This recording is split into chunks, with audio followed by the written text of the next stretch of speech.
أعوذ بالله من الشيطان الرجيم. بسم الله الرحمن الرحيم.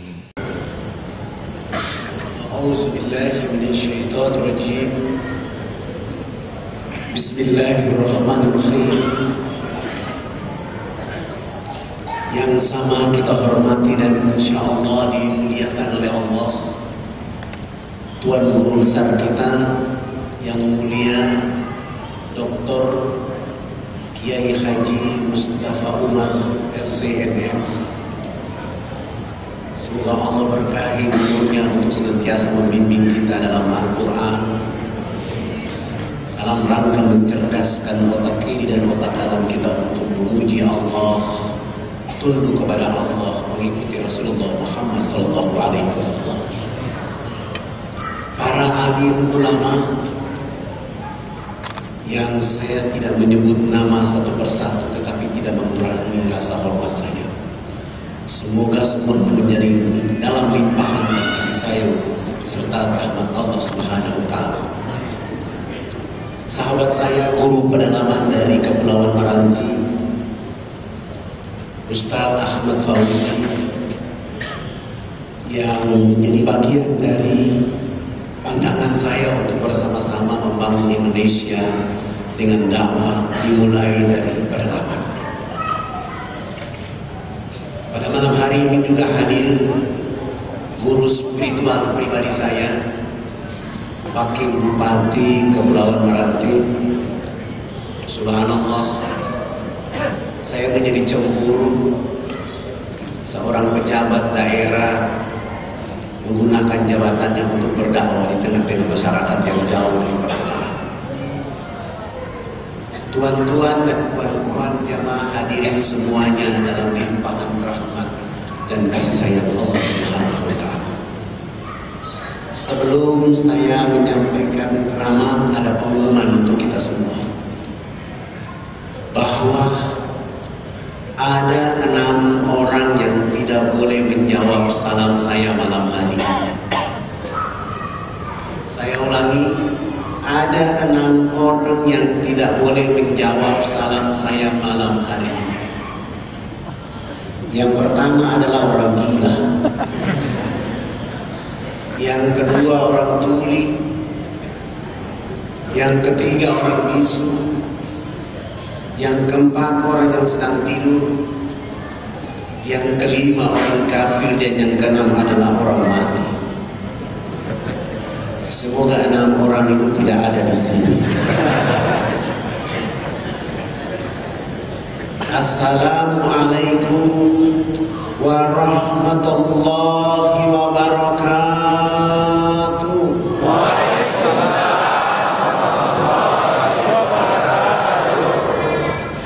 Innal hamdalillah nahmaduhu wa nasta'inuhu wa nastaghfiruh wa na'udzu billahi min shururi anfusina wa min sayyiati a'malina.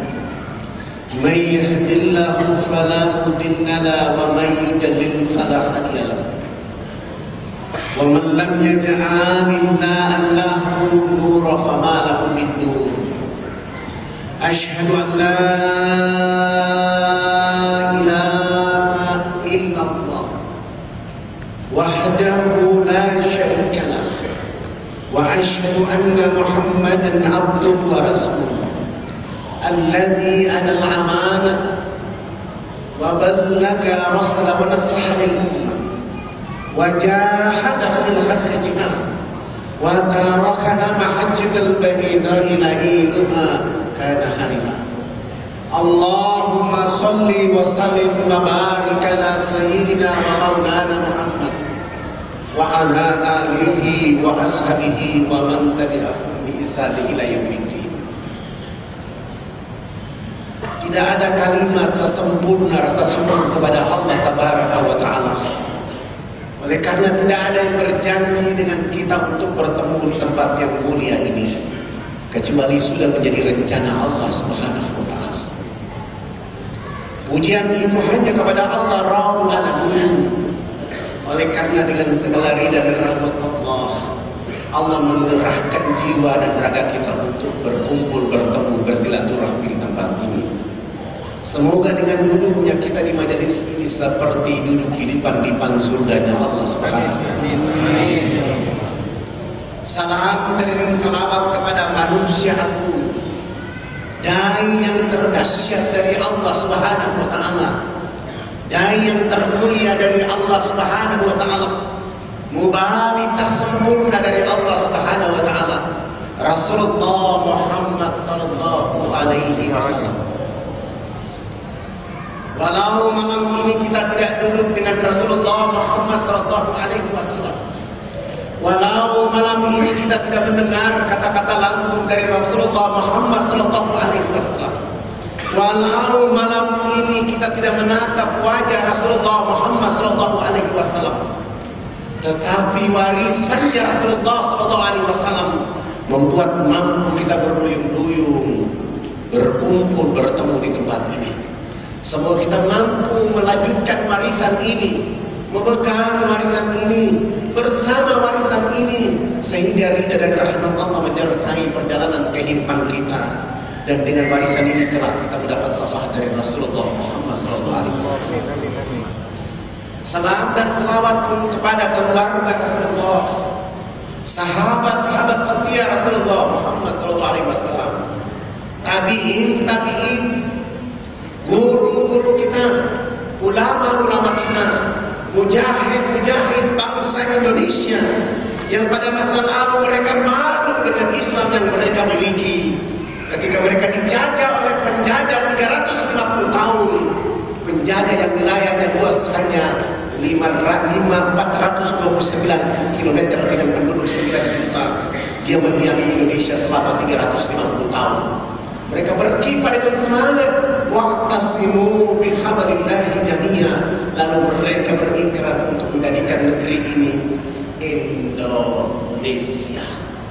Sehingga mereka menulis dalam pembukaan Undang-Undang Dasar 45, atas berkat rahmat Allah didorong oleh keinginan luhur supaya berkehidupan kebangsaan yang bebas.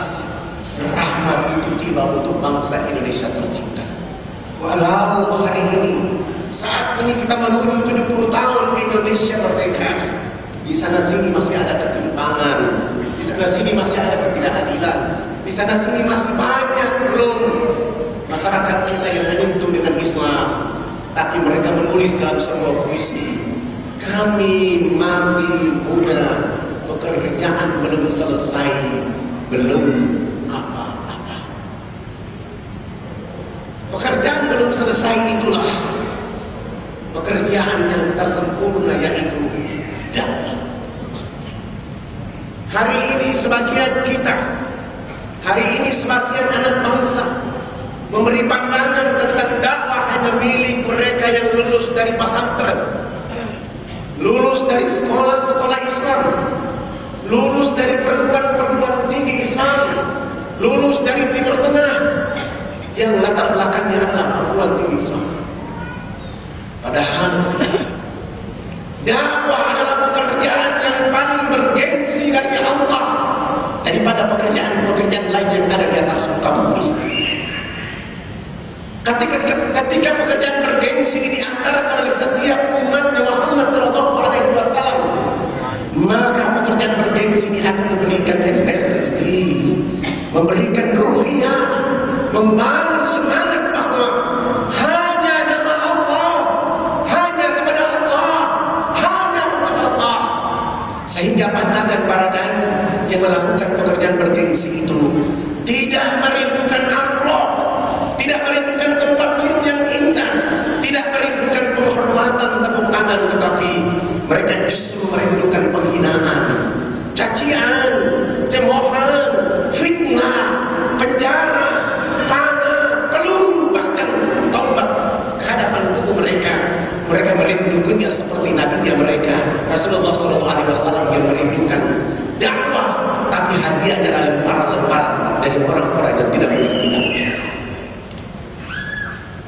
Tuan-tuan dan puan-puan yang dirahmati oleh Allah, dengan semangat itulah satu hal yang kita akan pahami bersama.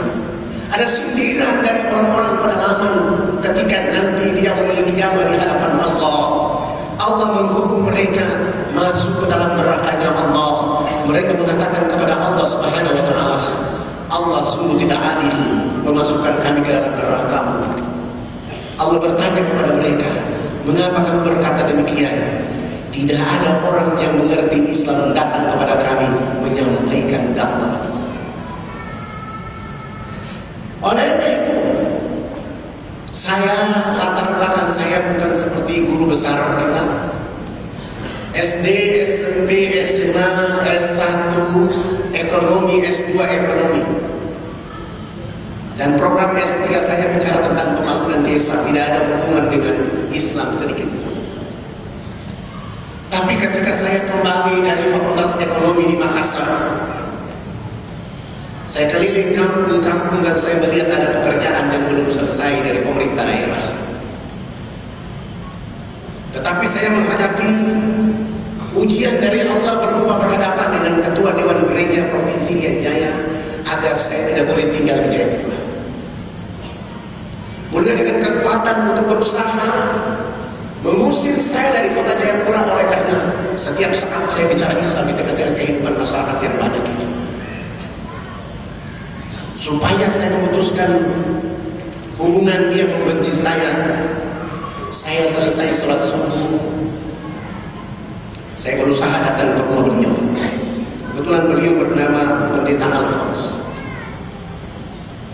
Jalan kaki 200 meter ketemu dengan beliau. Beliau sedang lari pagi. Saya mempercepat langkah untuk bertemu dengan beliau. Begitu beliau melihat saya dan cepat-cepat lari masuk dalam rumah. Pagi hari itu saya mengetuk pintu rumahnya. Selamat pagi. Istrinya yang keluar dari dalam rumah. Pagi. Ada apa, Pak? Ibu, saya mau ketemu Pendeta Alphonse. Istrinya mengatakan kepada saya, mohon maaf, Pendeta Alphonse tidak ada di rumah. Dalam hati saya baru yang tadi lari masuk itu siapa? Saya pulang. Besok pagi hari kedua saya datang ke rumah itu. Selamat pagi. Anak tertuanya menjawab pagi.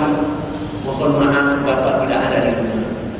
Hari ketiga bulan pertama tetap saja saya datang ke rumah itu. Selamat pagi. Anaknya mengatakan mohon maaf Bapak Pendeta tidak ada di rumah. Selama 1 bulan penuh setiap pagi saya datang ke rumah itu. Istri dan anak pendeta menjawab kepada saya beliau tidak ada di rumah. Bulan kedua hari pertama tetap saja saya datang ke rumah itu. Selamat pagi. Istrinya keluar menjawab pagi ada apa? Ibu saya mau ketemu Pendeta Alphonse. Istrinya mengatakan mohon maaf Bapak tidak ada di rumah. Hari kedua bulan kedua tetap saja saya datang ke rumah itu. Hari ketiga bulan kedua tetap saja saya datang ke rumah itu. Hari keempat bulan kedua tetap saja pagi hari saya datang ke rumah itu dengan selamat pagi. Hari ke-15 bulan kedua begitu saya datang, istri dan anak pendeta sudah menunggu saya di depan rumah. Begitu saya menyapa selamat pagi, mereka langsung mengancam saya. Bapak ini tidak bosan tiap pagi datang ke rumah kami. Kami sudah bilang Bapak tidak ada di rumah, Bapak masih saja datang ke rumah kami. Besok pagi hari ke-16 tetap saja saya datang ke rumah itu. Hari ke-17, hari ke-18, sampai 2 bulan penuh saya tidak ketemu dengan Pendeta Alphonse kecuali jawaban istri dan anaknya beliau tidak ada di rumah. Hari pertama bulan ketiga saya datang ke rumah itu. Selamat pagi. Istrinya yang keluar beliau mengatakan kepada saya mohon maaf Bapak Pendeta tidak ada di rumah. Hari kedua bulan ketiga tetap saya datang ke rumah itu. Selamat pagi. Anaknya mengatakan tidak di rumah. Subhanallah. Hari ketiga bulan ketiga begitu saya datang ke rumah itu, saya menyapa selamat pagi. Hari kedua dia mengatakan kepada saya mohon maaf Pak Fadlan, tadi malam Bapak Pendeta jatuh sakit sehingga kami bawa ke rumah sakit. Saya langsung memuji Allah dengan kata-kata Alhamdulillah. Saya tidak langsung pulang ke rumah. Saya melanjutkan perjalanan dari rumah itu menuju ke rumah sakit. Saya mencari tahu informasi yang sebenarnya. pihak informasi membenarkan dan saya tanya kamar nomor berapa. Mereka memberitahu saya kamar nomor 48. Saya tidak langsung menuju kamar itu. Saya keluar di depan rumah sakit itu ada penjual buah-buahan. Saya bungkus dia menjadi rapi, menjadi parcel dan saya akan menuju nomor kamar 48. Parcel sudah rapi, sudah siap dan saya menuju nomor kamar 48. Saya menutup pintu kamar itu. Selamat pagi. Istri beliau dari dalam langsung mengatakan, pagi, silakan masuk. Saya tidak langsung masuk. Saya buka pintu pelan-pelan dan saya menutup wajah saya dengan parcel, melangkah pelan menuju istrinya. Begitu mendekati istrinya, saya turunkan parcel dan saya mengatakan, selamat pagi Bunda. Saya dapat kabar Bapak jatuh sakit sehingga saya beli buah-buahan ini. Semoga Bapak nanti bangun bisa makan. Saya baru cerita dengan istrinya. Beliau bangun dari tempat tidur langsung menyapa saya. Selamat pagi Pak Fadlan. Saya tinggalkan istrinya dan saya merapat ke tempat tidur salaman dengan beliau dan saya mengatakan, Bapak Pendeta, alhamdulillah hari ini sungguh luar biasa. Saya dapat rahmat dari Allah Subhanahu wa taala. Oleh karena saya sudah cari Bapak 2 bulan 3 hari. Bapak ini sebenarnya tidak sakit. Tapi karena sudah 2 bulan 3 hari Bapak ini membohongi saya dan bahkan menjadi pembohong, sehingga Allah kasih sakit supaya saya ketemu di rumah sakit ini. Nanti kalau sembuh jangan lagi jadi berbohong. Katanya bicara cinta kasih tapi hari-hari berbohong. Sesudah itu saya pamit pulang sambil saya mengawasi dari luar. 5 hari kemudian beliau sembuh. Hari ke-6 saya datang ke rumahnya. Selamat pagi. Beliau bersama istri dan 7 anak membuka pintu mempersilahkan saya masuk ke dalam rumah mereka. Di saat itulah saya mulai menceritakan kepada mereka indahnya Islam bagi penduduk alam semesta. Saya mulai dari jam 9 pagi sampai jam 12 siang saya pamit pulang. Pendeta Alfon bilang sama saya, Pak Fadlan, usahakan besok datang lebih pagi lagi. Besok saya datang mulai dari jam 7 pagi sampai jam 12 siang. Saya lanjutkan sholat duhur, saya kembali lagi berdakwah sampai asar. Pekerjaan seperti itu saya lakukan 5 hari berturut-turut, subhanallah. Menjelang hari ke-5 di waktu asar, beliau bersama istri dan 7 anak menyatakan sikap hijrah mengucapkan 2 kalimat syahadat. Alhamdulillah beliau masuk Islam. Nama Alfon saya ganti dengan nama Abu Sofyan. Saya ada sedikit tabungan, saya sewa rumah yang sedikit besar dan saya pindahkan mereka ke sana agar memudahkan saya menuntun mereka baca Iqra, menuntun mereka sholat 5 waktu. Alhamdulillah di hari Jumat, Abu Sofyan bersama anak laki-lakinya sudah mulai sholat Jumat di masjid. Istri dan anak-anak perempuannya sudah mulai belajar sholat 5 waktu. Tetapi pada saat hari Minggu pagi, orang masih menunggu dia dari jam 6 pagi sampai jam 11 siang 3 jam. Tidak mungkinlah Abu Sofyan pergi ke sana karena sudah masuk masjid.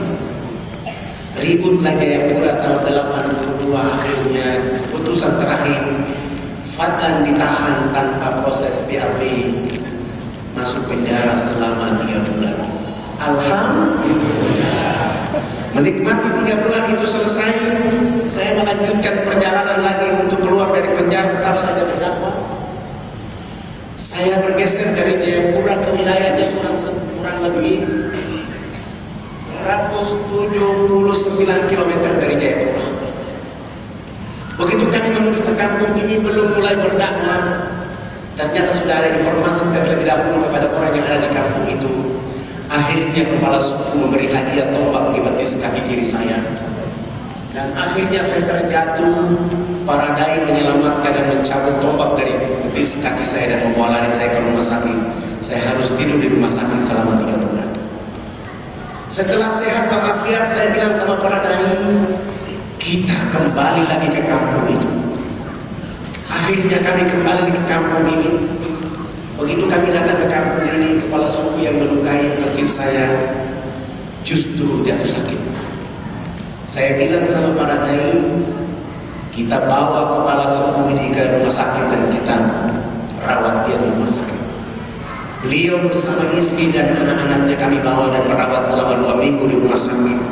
Sembuh, sesudah itu kami antar kembali ke kampung halamannya, kami kembali ke kota.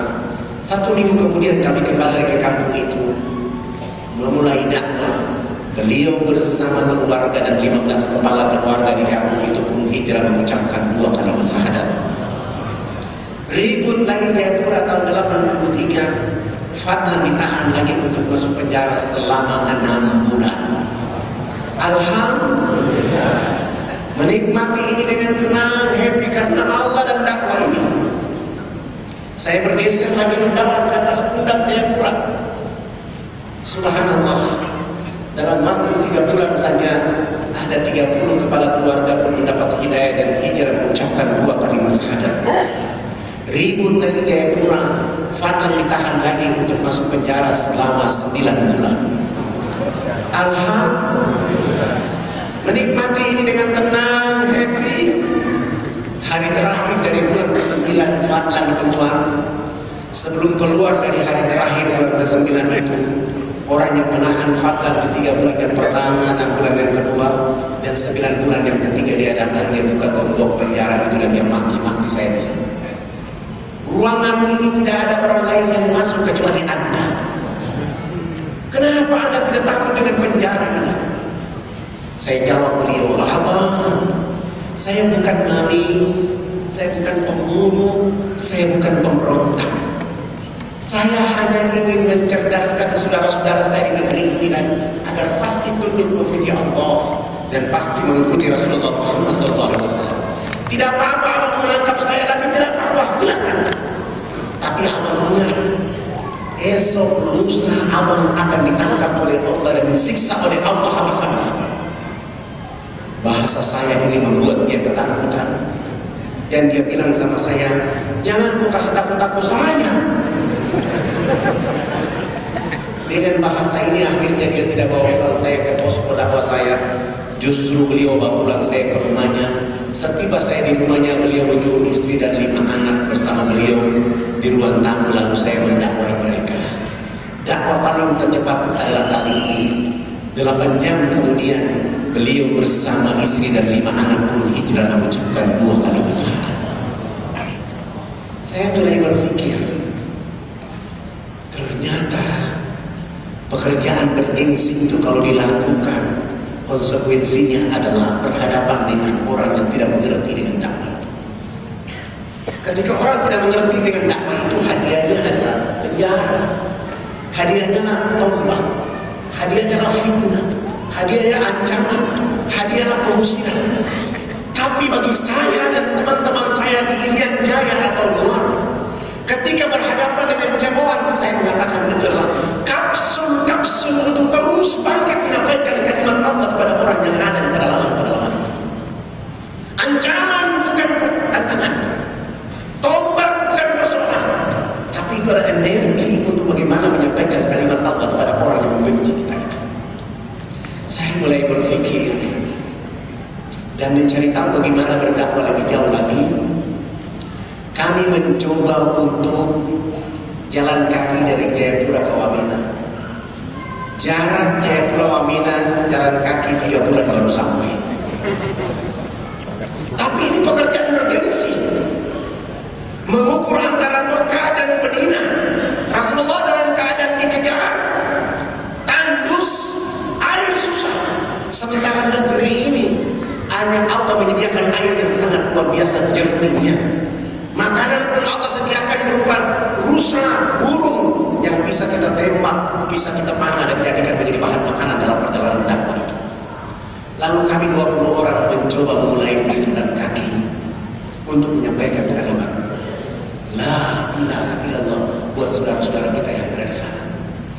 Kami baru jalan kaki 1 bulan, teman-teman saya 19 orang itu energinya sudah mulai habis. Mereka mulai mengatakan kepada saya, Ustaz Fadlan, kalau kita memaksa diri untuk melanjutkan perjalanan sampai ke lokasi dakwah di Wamena, kita belum berdakwah, kita sudah dibunuh oleh orang karena energi tenaga kita sudah habis. Jayapura. Akhirnya kami kembali lagi ke Jayapura. Pergi sebulan, kembali 1 bulan, 2 bulan tidak ada dakwah. Bagaimana caranya bisa sampai ke Wamena? Saya mulai memutar otak saya supaya bisa sampai ke Wamena. Saya kumpulkan foto-foto kami ukuran 2x3 warna hitam putih. Saya menuju ke kantor desa supaya nama kami semua diganti. Yang nama Zainul itu saya ganti dengan nama Paulus. Yang nama Hamidin saya ganti dengan nama Yohanes. Yang nama Fadlan saya ganti dengan nama Leo. Dengan cara itu baru kami bisa membeli tiket pesawat misionaris waktu itu. Alhamdulillah, kami 20 orang diterima dan bisa beli tiket. Tiket sudah ada di tangan. Besok pagi harus terbang. Kami kembali ke posko dakwah kami di Hamadi, Jayapura. Menyediakan modal dakwah kami saat itu berupa sabun mandi 7 karton, sampo 7 karton, pakaian layak pakai 7 karung, sikat gigi dan odol 7 karton. Lalu menuju airport, kami terbang. Subhanallah, 45 menit kemudian kami tiba di lokasi. 45 menit kemudian kami tiba di lokasi, tapi sayang, kami turun di sana, kami disambut oleh saudara-saudara kami, tapi mereka dalam keadaan telanjang. Mohon maaf, ini bukan porno, ini keadaan sesungguhnya yang harus saya sampaikan. Mereka dalam keadaan seperti ini.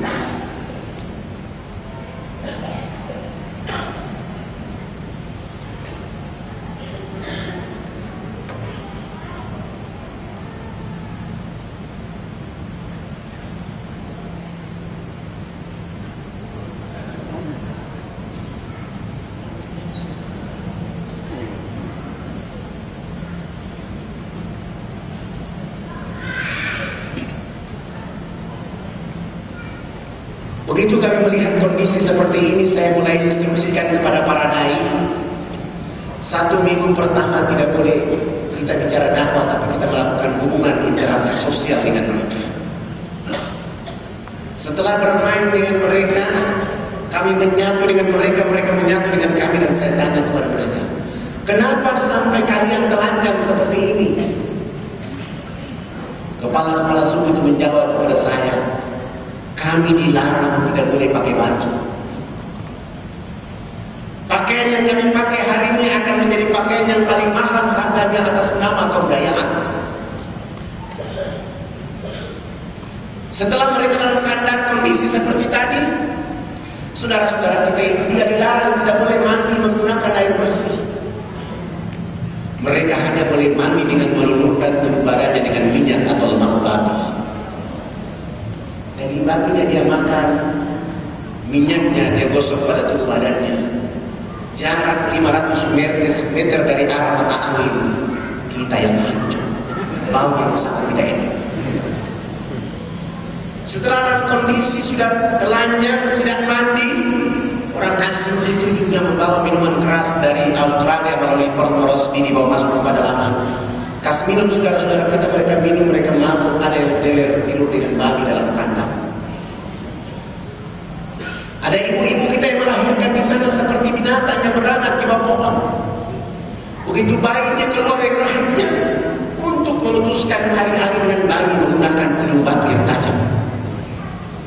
Sesudah itu ibu manusia ini dilarang menyusui anak kandungnya dengan air susu di sebelah kanan. Dia hanya boleh menyusui anak kandungnya dengan air susu di sebelah kiri. Sementara air susu di sebelah kanan dipersembahkan untuk anak bayi. Mohon maaf, ini juga bukan porno. Ini keadaan yang harus saya sampaikan. Lebih keren lagi seperti ini.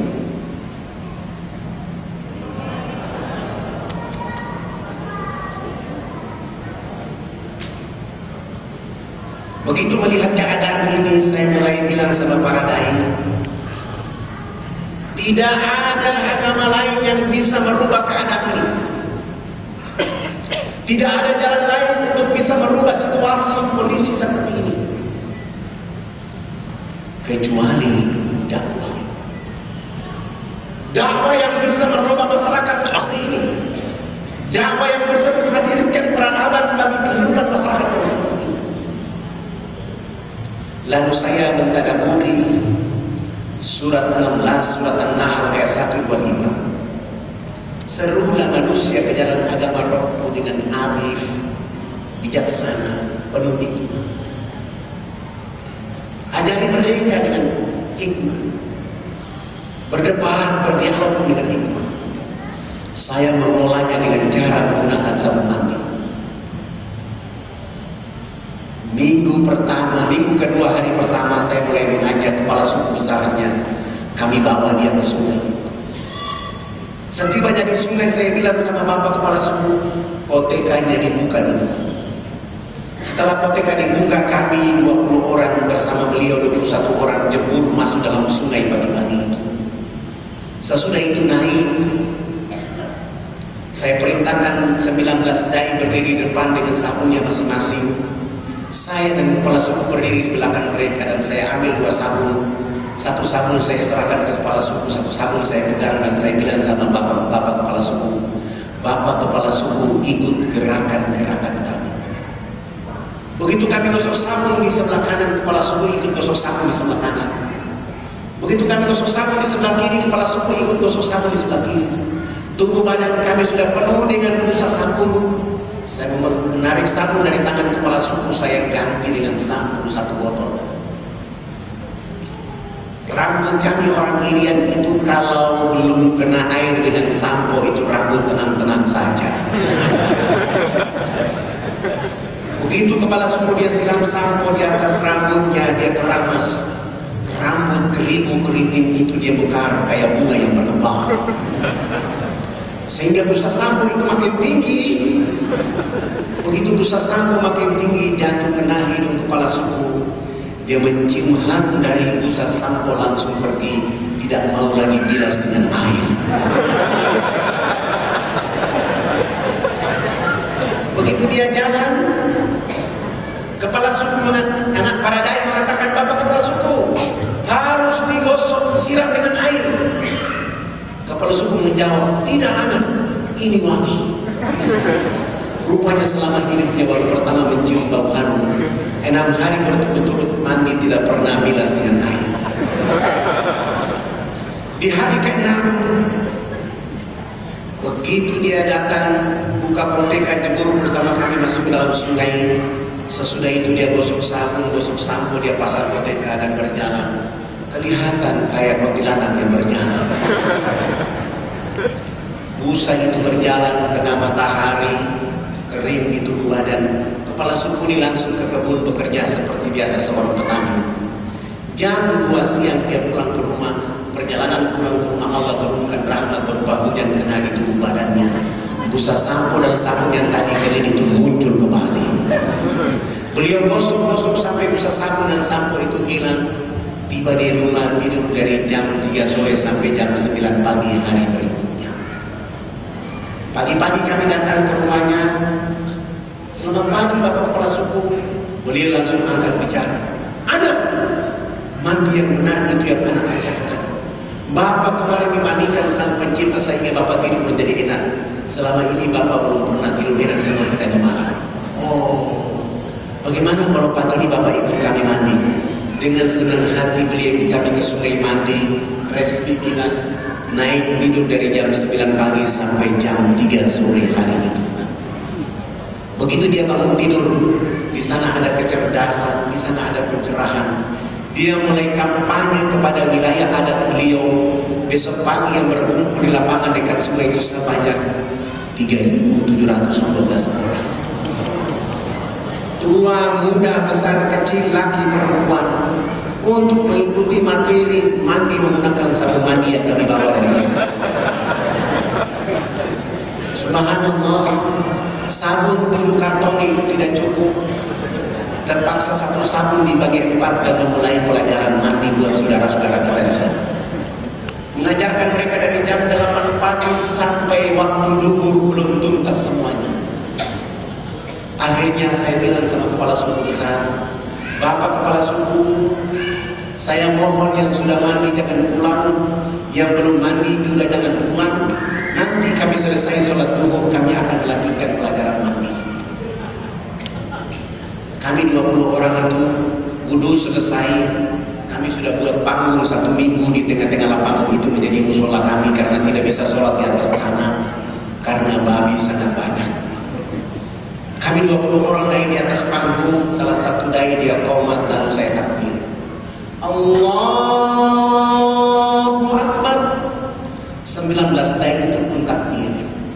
Begitu kami takbir, yang sudah mandi maupun yang belum mandi yang dulu di bawah panggung semuanya serentak berdiri, berputar keliling panggung sholat berat dengan bergawaran darah jam-jam seakan-akan kami itu Ka'bah. Mereka tawaf keliling panggung sholat itu.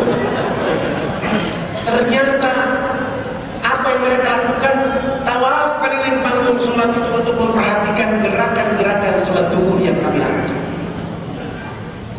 Begitu saya salam ke kanan, Assalamualaikum warahmatullahi, Assalamualaikum warahmatullahi. Kepala suku besar itu langsung loncat naik di atas panggung sholat dan mengajukan beberapa pertanyaan. Anak, kenapa anak dengan teman-teman berdiri angkat tangan dan mulutnya bicara-bicara, itu maksudnya apa? Saya bilang subhanallah, baru mandi cerdas begini. Karena pertanyaan itu menurut hemat saya waktu tidak layak dan hampir tidak bisa saya jawab. Tiba-tiba ada ilham untuk saya jawab dan saya bilang sama kepala suku, Bapak kepala suku, mama-mama dan masyarakat, kami anak-anak 20 orang di agama kami Islam. Dalam agama kami diperintahkan Tuhan Allah Sang Pencipta dalam 1 hari 5 kali menghadap di saat dan waktu yang ditentukan. Tadi kami berdiri mengangkat tangan, itu artinya kami menyerahkan sepenuhnya jiwa, raga dan kehidupan kami kepada Tuhan Allah. Yang kami bicara-bicara itu adalah Allah Maha Besar. Kami dan kehidupan ini kecil saja. Tangan kiri kami malu menutup dada kami, tangan kanan kami pun malu menutup tangan kiri dan dada, terserah Allah. Mau menghukum kami terserah, mau memberi kami hadiah terserah, karena kami sudah menyerahkan sepenuhnya jiwa, raga dan kehidupan kami kepada Tuhan Allah. Kepala suku langsung angkat bicara. Oh, ini agama yang benar. Menurut Bapak kami sudah Islam. Tapi kenapa sesudah itu anak dengan teman-teman bongkok anak? Apalagi artinya bongkok anak? Kenapa? Saya jawab, kami bongkok badan supaya bisa melihat di bumi ada tanah, batu, pasir, air, hewan, tumbuhan. Semua itu fasilitas dari Allah untuk manusia. Dinikmati, dipelihara, dilindungi karena masih ada manusia berikutnya. Ini agama yang benar. Menurut Bapak kami sudah Islam. Tapi kenapa sesudah itu anak dengan teman-teman tunduk mencium papan? Apalagi artinya tunduk mencium papan? Saya menjelaskan, kami tunduk mencium papan pertanda kami menangis atas kejahatan, dosa, maksiat, kesombongan, kealpaan yang kami lakukan di bumi, sehingga kami merendahkan kepala kami. Kenapa kami lakukan itu?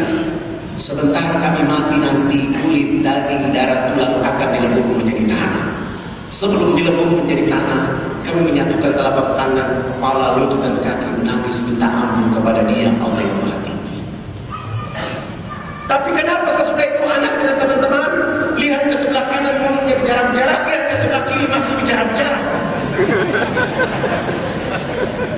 Saya jawab lagi, kalau tadi kami mengangkat tangan dalam menyerahkan sepenuhnya jiwa raga kami bongkok badan untuk melihat apa yang diberikan oleh Allah. Sesudah itu minta ampun. Selesai minta ampun, kami lihat ke sebelah kanan. Kalau belum ada orang yang tahu mandi, tugas kami harus mengajarkan mereka bisa tahu mandi.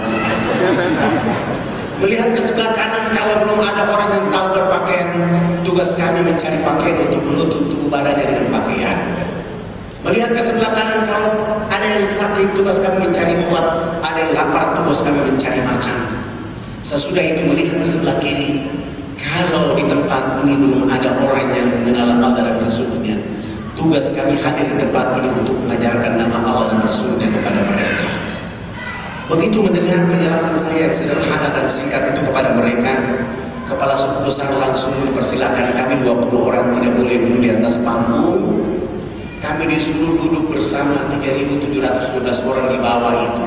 6 kepala suku naik di atas panggung menggantikan kami. Mereka bukan sholat tapi rapat adat, membahas kehadiran kami 2 minggu, 3 hari di sana. Setelah 1,5 jam kemudian, kepala suku besarnya berdiri dan menyampaikan pengumuman pakai bahasa mereka untuk kami yang ada di lapangan itu. Wah, wah, wah, wah,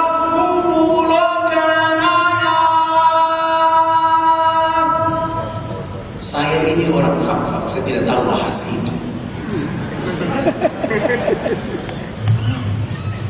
Dan malam hari ini saya kasih contoh, seakan-akan saya kepala suku, Bapak Ibu lah warga waktu itu.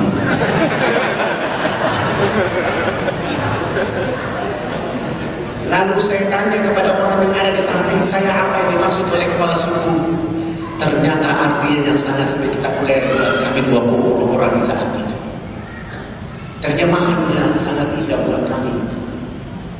Hari ini kita senang. Hari ini kita gembira karena anak-anak ini sudah datang membawa agama yang benar. Dalam rapat adat kami mengatakan bahwa kita semua yang berkumpul mengikuti agama yang diajarkan anak-anak ini. Begitu mendengar kalimat ini kami 20 orang langsung sujud syukur dan menangis kepada Allah Subhanahu wa taala. Terima kasih Allah ya Allah.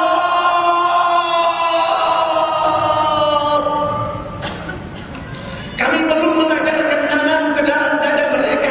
Kami belum mengantarkan nama kekasih Muhammad sallallahu alaihi wasallam ke dalam dada mereka. Kami hanya bawa rizkimu berupa sabun, odol, sampo, sikat gigi untuk hadir di tempat mereka. Lalu kami semua berdiri melantunkan, mendidik mereka untuk membimbing mereka mengucapkan 2 kalimat syahadat. Tetapi kami 20 orang pun tidak sanggup mengucapkan kalimat itu kepada mereka. Lalu saya bilang sama 20 orang, kita harus buat hari ini menyampaikan kalimat itu kepada mereka. Dan kami berdiri mengatakan kepada mereka, Asyhadu an la ilaha illallah wa asyhadu anna Muhammadar Rasulullah. Ya Allah, mereka dalam keadaan telanjang. Ya Allah, mereka dalam keadaan bodoh. Ya Allah, mereka dalam keadaan miskin. Da'wati datang hadir di jalan mereka. Da'wati dari hati mereka. Mereka menyebut namamu. Kuatkan nama ini, pelihara nama ini, jaga nama ini, agar orang-orang seperti kita tetap saja senantiasa memuji namamu dan nama Rasulullah Muhammad SAW.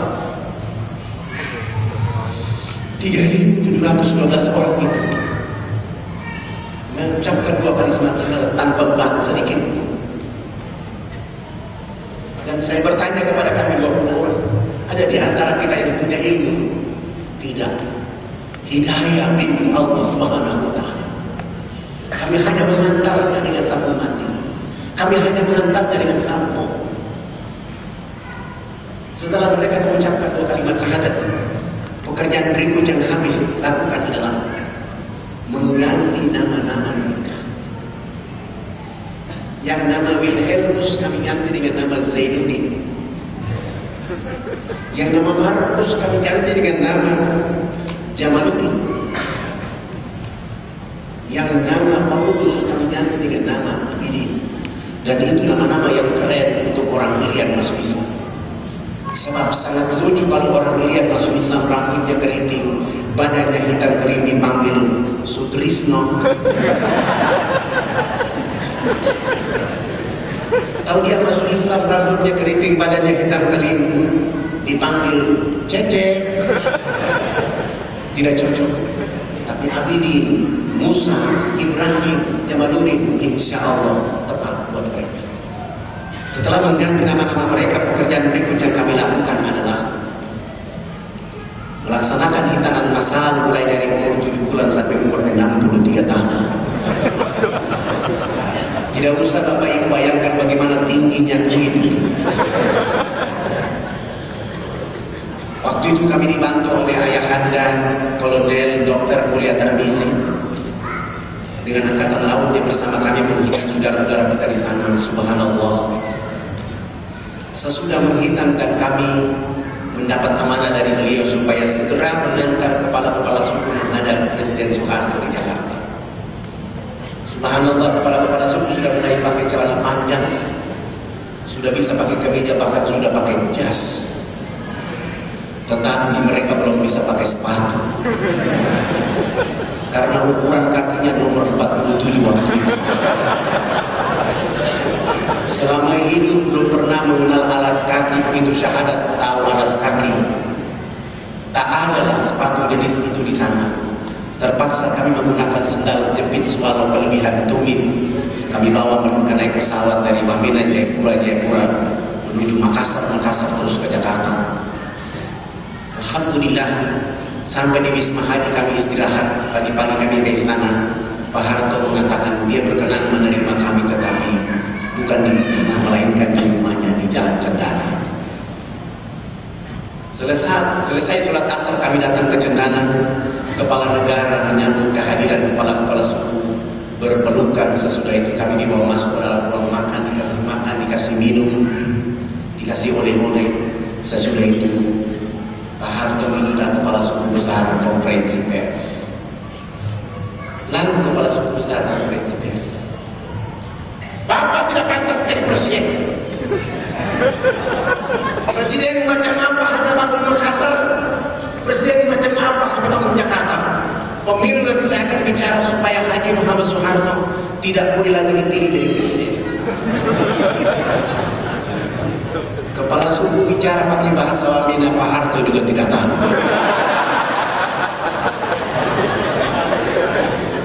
Tetapi karena kepala suku ini bicara berhati-hati, Bapak Presiden menanggapinya dengan positif thinking. Beliau minta diterjemahkan. Saya sedikit pusing mau menerjemahkan. Tapi saya ingin mentadaburi makna permintaan kepala suku, dan saya mulai bilang sama wartawan TVRI waktu itu, Bapak Presiden yang terhormat, hari ini kepala-kepala suku sungguh bahagia bisa bertemu dengan Bapak Presiden. Dan kepala suku mengatakan bahwa Haji Muhammad Soeharto layak jadi Bapak Pembangunan Nasional. Walau Soeharto ahli strategi, tapi dai juga punya ahli strategi. Alhamdulillah, dengan cara itulah Pak Harto langsung menelpon Menteri Agama, kepala-kepala suku itu diberangkatkan haji pada tahun itu. Dengan cara itu Pak Harto langsung menelpon Menteri Sosial, kami dibantu 417 unit rumah layak huni tahap pertama. Dengan cara itu beliau menyumbang 1000 karung pakaian sebaban, 600 karton odol, sampo, sikat gigi, plus 28 masjid kepada 28 orang kampung yang masuk Islam. Tidak berhenti sampai di situ saja. Pak Harto mengatakan dakwah Jakarta Wamena tidak boleh menggunakan kapal feri, tapi menggunakan pesawat Hercules dari Halim Perdana Kusuma. Seandainya presiden kita semua seperti ini, aku yakin kita tidak akan terjadi situasi seperti ini di bangsa dan negeri ini. Ingat, pekerjaan belum selesai, belum apa-apa. Untuk menuju pekerjaan belum selesai itu, anak bangsa Indonesia, khususnya umat Islam yang berjuang menghadirkan kemerdekaan untuk semua manusia di bangsa ini, terus berjuang pada garda terdepan menyampaikan dakwah kepada seluruh masyarakat. Itu sudah ditunjukkan oleh ulama-ulama dari Sumatera. Itu sudah diwujudkan oleh para ulama-ulama yang ada di Sumatera. Wali Songo di Pulau Jawa, Hasanuddin, Syekh Yusuf di Sulawesi, Kalimantan dengan para mubaliknya, NTB dengan guru-guru besarnya, Maluku dengan Jazirah Al-Mulknya, dan Mar dengan para dai untuk menyampaikan dakwah itu. Kenapa hari ini justru tidak berjalan? Kenapa hari ini tengah-tengah menuju 70 tahun bangsa ini merdeka? Jai tidak berfungsi.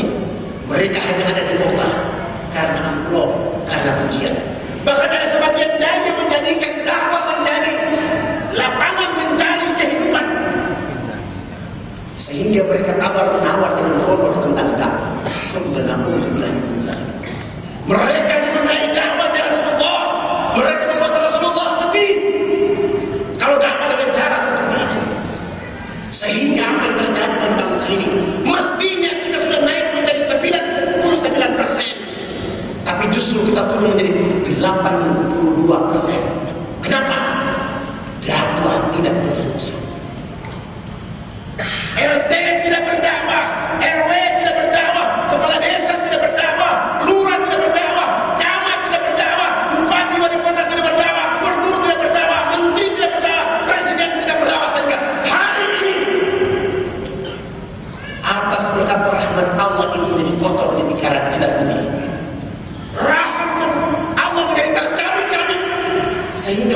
total mayoritas Indonesia di dunia itu, yang ditunggu-tunggu oleh masyarakat dunia tentang Islam mayoritas di negeri ini, justru hari ini pincang.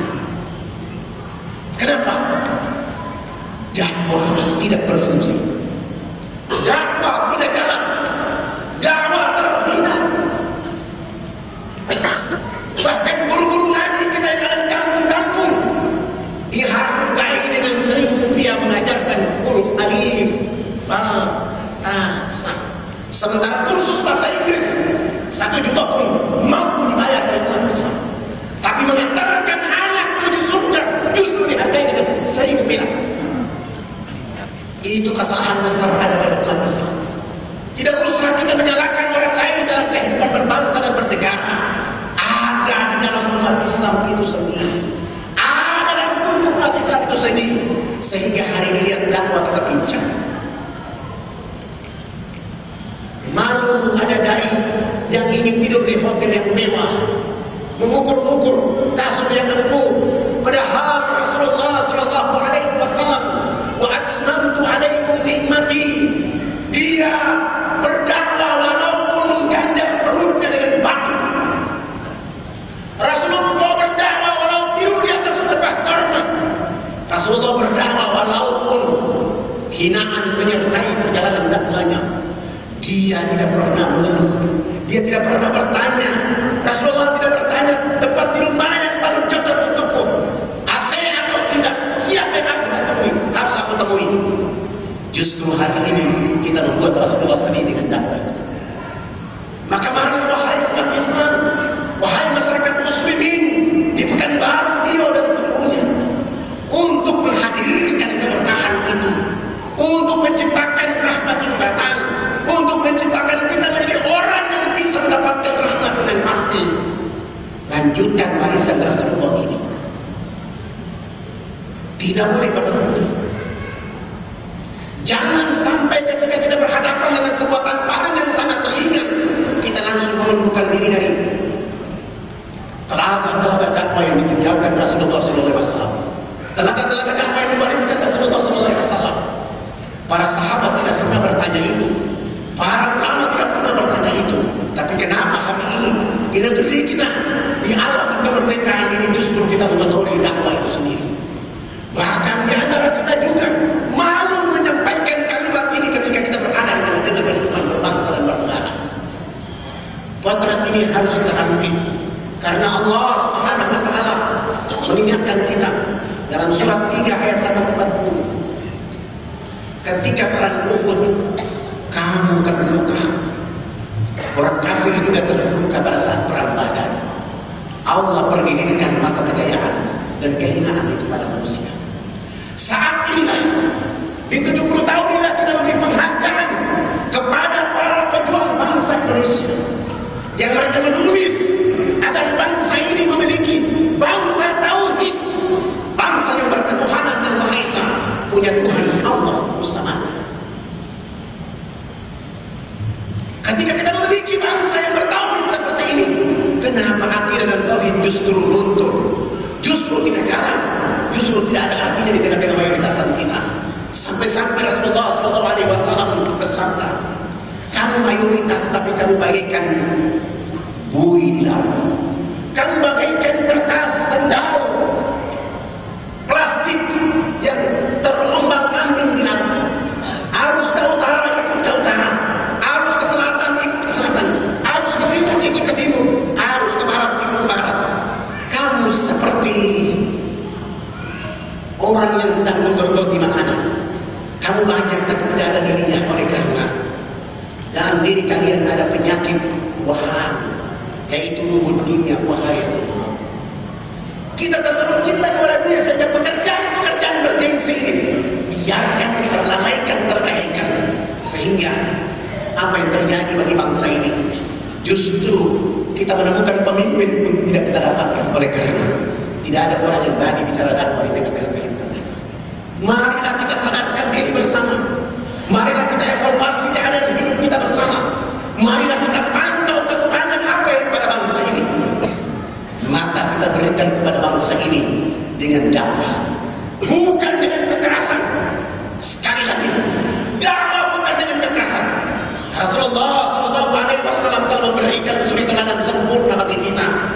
Walaupun kamu dihina, kamu disakiti, berilah senyum kepada mereka.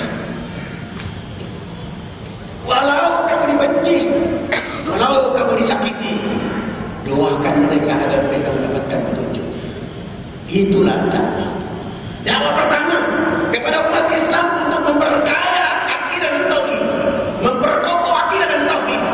Tapi kepada orang lain untuk memperkenalkan nama Allah dan Rasulnya, agar mereka juga menyebut nama Allah dan Rasul Muhammad SAW. Oleh karena hari ini banyak orang, jika kita perhatikan agama-agama yang ada di dunia, kita tanya kepada mereka, agama mana yang Tuhannya tidak lihat? Saya tanya kepada bapak-bapak, agama mana yang Tuhannya tidak dilihat? Hanya bisa dilihat dengan mata hati Abu Yakin, yaitu agama Islam. Alladzina yu'minuna bil ghaib. Yakin bahwa Allah hadir, Allah bersama kita, Allah menjaga dakwahnya. Tapi dalam kehidupan kita justru melunturkan dakwah ini sehingga banyak orang tidak mau. Banyak orang tidak mau melakukannya. Apalagi tidur di kampung-kampung, di tempat-tempat yang sebenarnya orang menunggu kedatangan dai untuk menyampaikan kalimat La ilaha illallah. Maka Bapak Ibu yang dirahmati oleh Allah Subhanahu wa taala, kepada pemerintah daerah, kepada umat Islam negeri ini, masjid ini menjadi potret bagi umat Islam Riau dan Baru dan seluruhnya. Jadikan masjid ini menjadi lahan melahirkan mubalik yang turun ke kampung-kampung dengan intinya adalah menyampaikan kalimat Allah kepada mereka. Tidak boleh ada impian janji kepada mereka tentang yang disebut dengan amplop uang. Uang itu tidak ada artinya. Uang itu tidak bermakna. Tapi yang paling bermakna adalah membuat orang menyebut nama Allah Subhanahu wa taala. Allah sudah menciptakan batu, pohon, hewan, semua sudah lengkap. Tapi mereka hanya bertasbih memuji Allah Subhanahu wa taala. Ada makhluk yang bisa memuji Allah dengan sempurna, adalah manusia. Nah, kalau kita tidak mengantarkan dakwah itu kepada orang-orang yang tidak kenal dakwah, justru mereka membenci dan tidak menyebut nama Allah Subhanahu wa taala. Tugas itu yang harus dipegang oleh kita hari ini, sehingga kita tidak perlu berjalan kaki 10 hari gak ada artinya, 20 hari gak ada artinya, mau naik kapal gak ada artinya, gak ada makna. Yang penting kita tiba di tengah-tengah masyarakat untuk kita sampaikan dakwah kepada mereka sehingga mereka tahu bahwa Islam memberi kecerdasan, Islam memberi pencerahan, bahkan Islam melahirkan rahmat ketika kecerdasan dan pencerahan tiba di tengah-tengah kelompok masyarakat. Kekuatan itulah yang telah ditunjukkan Rasulullah SAW, dilanjutkan oleh para sahabat dan ditunjukkan dengan model-model terbaik bagi kita. Tapi hari ini kita justru meninggalkan pekerjaan bergengsi itu. Kita justru mengambil pekerjaan-pekerjaan yang pada akhirnya membuat kita berantakan di negeri yang mulia ini. Rektor Universitas Al-Azhar Mesir, setelah keliling dunia dan terakhir mengambil keputusan datang ke Indonesia. Setibanya beliau di Indonesia, beliau mengatakan Indonesia adalah surga Allah di bumi. Seorang pengusaha asal Swedia tidak mau menanamkan modalnya di Indonesia karena di Indonesia sudah terlalu dibuat isu bahwa tidak tenang, tidak aman, sehingga beliau mengulurkan niatnya untuk berinvestasi di Indonesia. Teman-temannya mengatakan kepada beliau, jika kamu belum sampai ke Indonesia, maka kamu akan berprasangka seperti itu. Lalu pengusaha ini bertetapkan hati untuk datang ke Indonesia.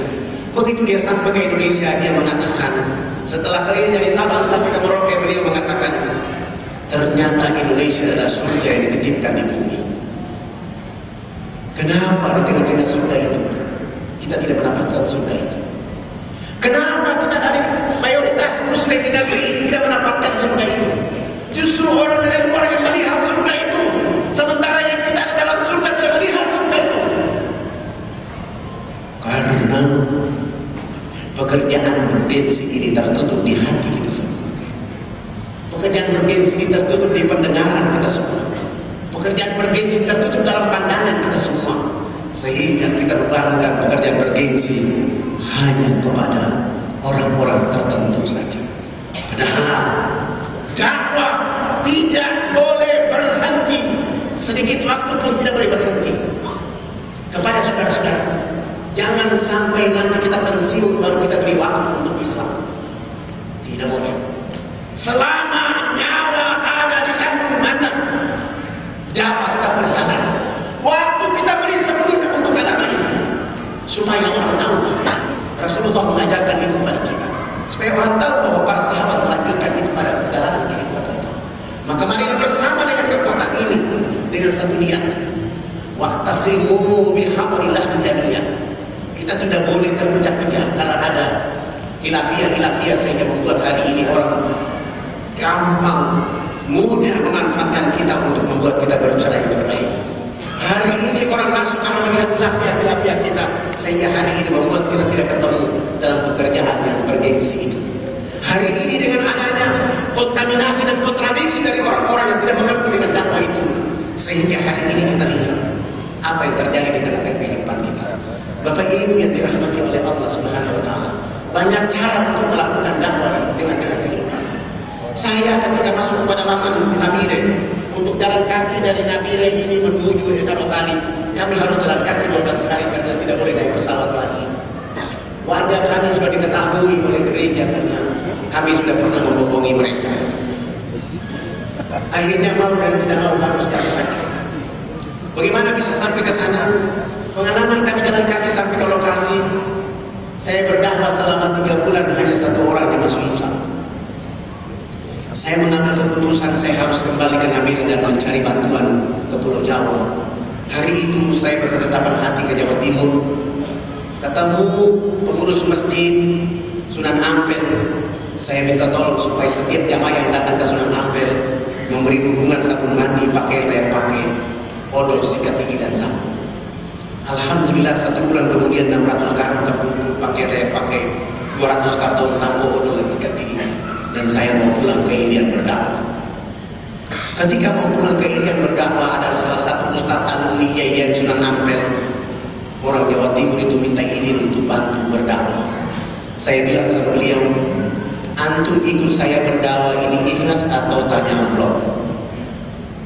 Kalau tanya gaji, mohon maaf lahir batin, saya orang tidak sanggup membayar gaji. Tapi kalau antum ikhlas, silakan naik ke tempat, kita akan menuju Nabire. Alhamdulillah beliau ikhlas dan ikut kami sampai ke Nabire. Seluruh bantuan diturunkan. Kami berangkat 5 hari kemudian tiba di Nabire dengan kapal laut. 2 hari kemudian kami jalan kaki. Jalan kaki hari pertama Ustaz Firman bertanya kepada saya, "Oh, kita belum sampai." Saya diam saja. Kami tidur karena mulai di tengah malam, di tengah-tengah hutan itu. Besok pagi kami jalan lagi. Sudah masuk waktu zuhur, sholat zuhur, beliau bertanya kepada saya, "Kenapa kita belum sampai?" Saya diam saja. Kami melanjutkan perjalanan sampai asar istirahat. Besok hari ketiga dia bertanya lagi, "Kenapa kita belum sampai juga di lokasi?" Saya diam saja. Hari keempat dia bertanya lagi. Hari kelima langsung Ustaz Firman dia marah-marah. "Fadlan, ternyata ente sengaja bawa saya ke pedalaman Irian untuk membunuh saya di tengah hutan. Kalau saya tahu dakwah antum begini saya tidak ikut. Tolong kembalikan saya ke Nabire dan saya mau pulang ke Irian. Untuk apa saya menyusahkan diri saya di tengah hutan?" Saya bilang sama Ustaz Firman, ente tidak pantas jadi umat Muhammad. Ente tidak layak beragama Islam. Coba tengok 1400 tahun yang silam. Seorang anak manusia di dalam rahim ibunya, ayahnya wafat. Begitu lahirnya ke permukaan bumi, air susu ibunya kering. Ibunya membawa dia ke kota Madinah, kota Makkah untuk menyusui.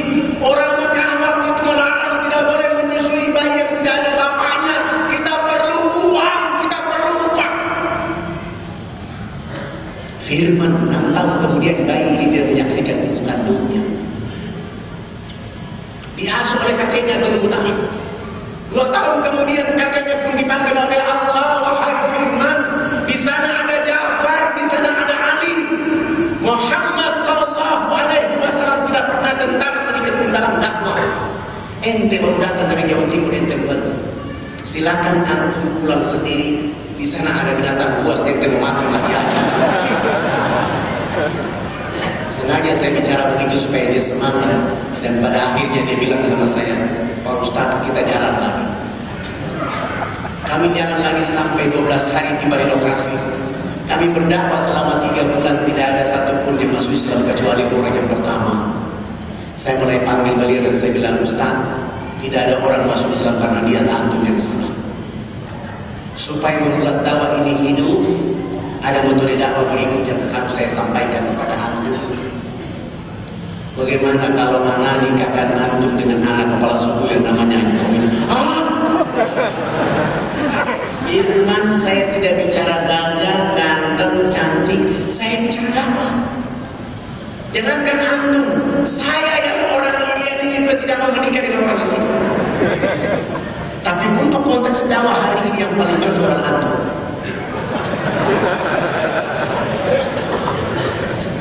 Iya, kalau begitu Ustaz kasih saya kesempatan istighfar 7 malam dulu. Pakai istighfar. Beliau istighfar 7 malam berturut-turut, jawabannya adalah cahaya putih. Saya bilang cahaya putih itu berarti ente wajib menikah dengan kepala suku. Bagaimana cara menikahnya? Firman, saya juga tahu caranya. Tidak mungkin anak nikahkan antum di sini, tidak mungkin. Saya minta izin ke kepala suku, kami bawa perempuan yang namanya Komina ini. Kami bawa dia turun jalan kaki 12 hari, tunggu kapal dari Jayapura dan kami menuju Jawa Timur. Sampai di Jawa Timur ya Komina masuk Islam dan namanya berubah menjadi Khadijah. Dia tinggal selama 3 tahun 6 bulan di Mojokerto, Jawa Timur, kerjanya ngaji masuk salon. Ngaji masuk salon. Alhamdulillah 3 tahun 6 bulan Khadijah mampu hafiz juz 28, 29 dan juz 30. 3 tahun 6 bulan mampu hafal 112 hadis sahih. 3 tahun 6 bulan menghabiskan biaya salon 23.750.000. Rambut keribu itu kami rebonding kasih lurus. Badan yang tadi ada lemak-lemak itu kami lulus menjadi hitam manis. Begitu dia pakai gamis, dia tutup jilbab besar. Ustaz Firman angkat bicara. Iya ya Ustaz Fadlan, kalau orang ini yang dipoles kayak orang Yaman. Dulu ente mengeluh. Sekarang baru ente menguji kapan akad nikahnya. 5 hari kemudian Ustaz Firman menikah dengan perempuan ini. Sesudah menikah dan saya bilang haram hukumnya kedua hamba ini tinggal di kampung ini. Mereka harus ikut saya ke Irian. Sampai ke Irian, saya mulai putar otak saya tidak mungkin bawa perempuan di jalan kaki 12 hari. Karena saya takut keringat itu membuat dia kembali ke habitatnya.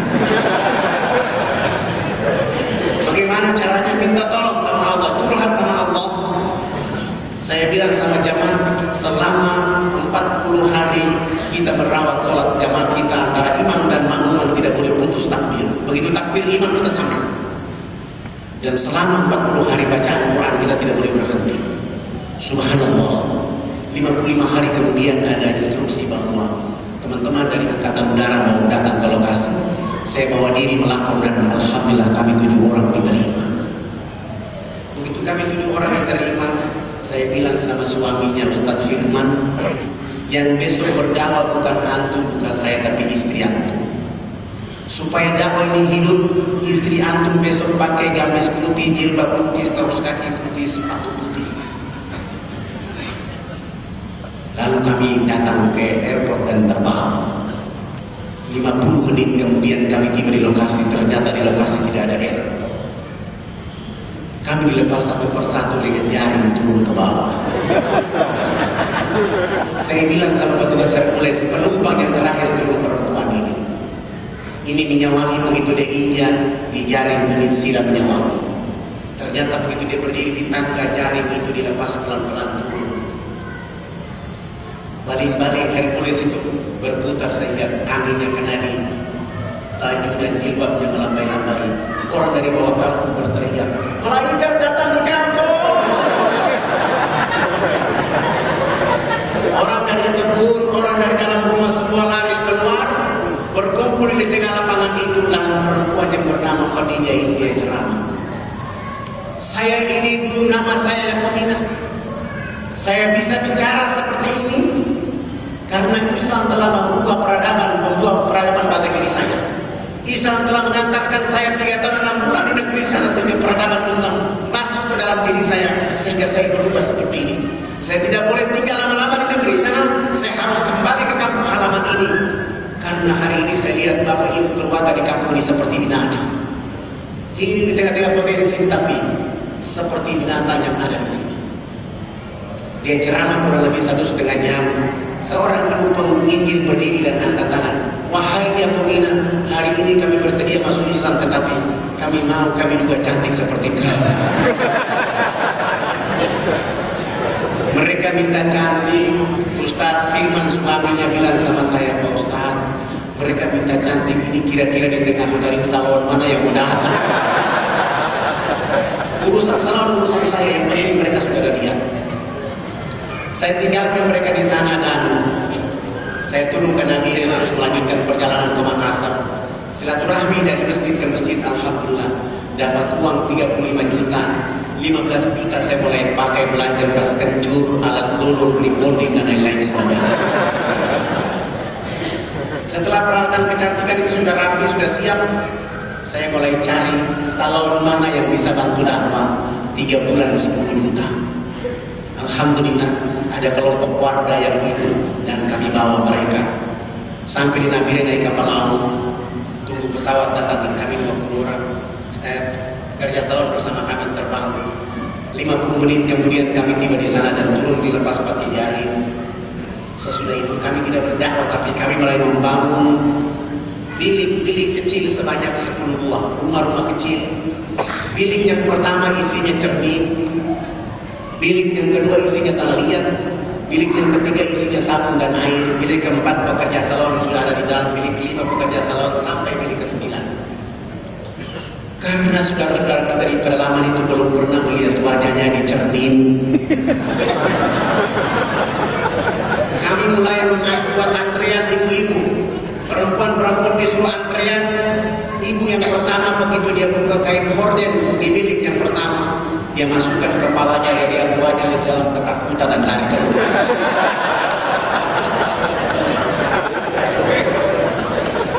Dia berteriak di luar itu bahwa Pak Guru di dalam ada setan. Saya bilang tidak mungkin. Tidak mungkin ibu. Itu wajah ibu tidak. Pak Guru saya buka horden dia lihat saya dari dalam itu setan itu. Pak tidak itu wajah ibu. Supaya ibu tenang sekarang kita coba. Coba ibu buka pintu sekarang angkat tangan. Itu tangannya siapa? Tangan saya. Itu ibu. Saya kira setan tadi. Setelah itu bergeser ke bilik yang kedua ada tanah liat. Kita taharas sebanyak 6 kali. Sesudah itu bergeser ke bilik keempat. Bilas dengan air dan sabun. Menghasilkan harta setebar kabel telepon. Sesudah itu pekerja salon mulai bekerja sampai bilik ke-9. Mereka pakai gamis, rambut masih jabri kiri kanan. Kita ambil jilbab lalu kita tutup rambutnya dengan jilbab. Dia lihat di cermin di bilik ke-10, dia bilang, kayaknya kita ini menjadi penghuni surga. 662 perempuan mulai 175 kepala keluarga pun hijrah mengucapkan Subhanallah. Walaupun semen satu sak di kampung ini harganya hari ini sudah 1.800.000. Kami tidak peduli, yang penting Islam hidup di sana. Takbir ada di sana, adat selalu ada. Bapak Ibu yang dirahmati oleh Allah Subhanahu wa taala. Saya menjadi orang yang merasa berdakwah di kota-kota besar, saya merasa malu karena guru-guru banyak yang ada di kota. Saya memilih lebih baik ada di kampung-kampung. Walaupun saya pernah diterjal dengan panah tombak berkali-kali. Bahkan ada seorang kepala suku yang dia malu cerita tentang dia memanah saya. Dia malu cerita tentang dia melukai tangan kiri dan tangan kanan saya. Dan dia malu kalau saya bicara dia ada di situ, kalau dia di situ saya ada di situ. Dia tidak malu. Sehingga kami ingin melakukan perjalanan terus. Alhamdulillah hari ini sudah tahun 2015. Hari ini sudah terbangun masjid di Riyadh sebanyak 1049. Dan nanti harusnya bulan April ini kami bangun masjid lagi. Masjid yang terbaru ini kami beri nama dia Masjid Yesus bin Maryam. Sengaja saya beri nama itu supaya saya bisa menyampaikan kepada saudara-saudara saya bahwa Yesus itu manusia, bukan Tuhan. Alhamdulillah, kami juga nanti bulan Mei akan datang minta dukungan doa dari Bapak Ibu semua. Doa ini penting buat kami yang ada di India. Karena saya terus diancam, tapi saya tidak perlu dengan ancaman itu. Tetap bekerja dengan tenang. Alhamdulillah. Dulu kami berdakwah menggunakan perahu sampan dari satu tempat ke tempat lain. Ketika kami menggunakan perahu sampan itu, ada salah satu dai kami yang tidak bisa berenang sehingga langsung ditelan oleh buaya. Perahunya seperti ini, ya perahunya seperti ini. Alhamdulillah, dengan dakwah kami tidak tahu ternyata ada hadiah dari umat Islam Indonesia dengan sebuah kapal dakwah terbaik. Seperti ini. Termasuk masyarakat yang ada di Pekanbaru juga memberikan andil kapal dakwah ini. Waktu itu kami belanja kapal dengan harga 750 juta, dibuat di Tangerang lalu dibawa ke Irian. Kapal ini sedang melakukan aktivitas dakwah, membawa kubah, membawa sabun, membawa dokter, membawa daya di kampung utama. Teman-teman kita dari Malaysia pun, karena ini hati melihat kita, dia juga menyumbang sebuah kapal yang sama besarnya. Kapal ini juga melakukan dakwah yang sama. Teman-teman dari Belanda juga merasa malu, walaupun mereka mualaf, mereka juga memberi sponsor. Dan hari ini kapal ini masih dalam proses pembuatan. Ini kapal dakwah yang paling spektakuler di dunia. Saya minta supaya di dalam ruangan kapal itu ada ruangan ada Quran. Dan ada sebuah masjid dan kapal ini menampung 300 jamaah kalau naik di atas kapal ini. Sehingga nanti para umat Islam yang ingin melakukan perjalanan wisata ke Raja Ampat, maka dia akan naik ke kapal ini. Kapal ini masih dalam proses pembuatan, tapi desainnya sudah kami ambil. Dan saat ini di Jakarta masih ada sebuah kapal lagi yang dikerjakan, bentuknya seperti ini. Kapal ini masih dalam proses itu. Dan minta doa dari dukungan Bapak Ibu semua. Insya Allah teman-teman dari Korea Selatan pun tidak tinggal diam. Mereka akan menyumbang sebuah pesawat yang terbang mendarat di atas perut air dengan penumpang 8 orang. Dan pesawat ini akan dipakai dari sungai ke sungai. Alhamdulillah, saya juga sudah mulai belajar bagaimana membawa pesawat itu. Sehingga nanti dengan kami kita bisa bawa pesawat itu. Supaya ada pekerjaan yang ada nilai di tengah-tengah kehidupan. Dan hari ini memang kami terus melakukan itu seluruh pelosok-pelosok tanah air Indonesia termasuk yang ada di Inuar sana. Bahkan kami sudah melanjutkan dakwah kami di Port Moresby. Sehingga apa yang terjadi, saya dilarang tidak boleh masuk Port Moresby sudah 10 tahun. Karena di sana sudah ada kurang lebih 7.000 orang sudah muslim atas dakwah yang kita lakukan. Bapak Ibu yang dirahmati oleh Allah Subhanahu wa taala. Fadilah dari siapa? Dari Allah Subhanahu wa taala. Bukan dari siapa-siapa, dari Allah atas rahmat diberikan kepada umat Islam Indonesia. Umat Islam punya untuk memperhatikan dakwah ini. Benar kata Allah, ya ayyuhalladzina amanu in tansurullaha yansurkum wa yusabbit aqdamakum. Barang siapa yang menolong agama Allah, Allah pasti menolongnya. Tidak mungkin Allah membiarkan guru saya di Kepulauan Marantin menggunakan perahu yang sudah batu-batu. Tidak mungkin. Yang penting beliau bersama dainya tetap saja eksis. Allah akan ganti lebih baik dari itu. Dan ciri-ciri itu sudah ada. Dan kalau seandainya umat Islam Pekanbaru hari ini malu melihat itu, maka tidak akan tidur untuk melihat Pekanbaru. Kepulauan Marantin harus ada kapal yang lebih istimewa demi mengantarkan kalimat la ilaha illallah kepada 50 yang hari ini menunggu nama Allah di hati mereka. Kita tidak akan tunduk. Karena malu dengan kalimat Allah. Al-yawma akmaltu lakum dinakum wa atmamtu alaikum ni'mati wa raditu lakumul Islam dinan. Kecukupan nikmat sudah hadir di tengah-tengah kita. Tapi kenapa kita belum siap melanjutkan pekerjaan dakwah ini? Maka marilah dengan semangat ini kita bangkitkan. Sumatera tampil dengan dakwah seperti masa lalu. Jawa tampil dengan dakwah seperti masa lalu. Sulawesi muncul dengan dakwah seperti masa lalu. Kalimantan, Bali, NTT, NTB, bahkan Indonesia akan tumbuh dai-dai yang betul-betul mengharapkan ridha dan rahmat Allah semata. Maka Allah ganti dengan pekerjaan ini berupa hidayah kepada orang yang kita dapat. Dengan semangat itu yang kita lakukan akhirnya, impian kita adalah seperti Rasulullah dengan visi-visi kehidupan dakwahnya. Anitum haritum alaikum. Kita hanya menginginkan keselamatan, kebahagiaan, tunduk kepada Allah Subhanahu wa taala. Saya kira itu yang bisa saya sampaikan pada malam hari ini. Kalau tadi diawali pantun dengan oleh guru saya Ustaz Ahmad Fauzi, maka saya mengakhiri pantun dengan mengakhiri ceramah ini dengan pantun burung irian, burung cendrawasih. Cukup sekian, terima kasih. Subhanallah bihamdika asyhadu an la ilaha illa anta astaghfiruka wa atubu ilaik.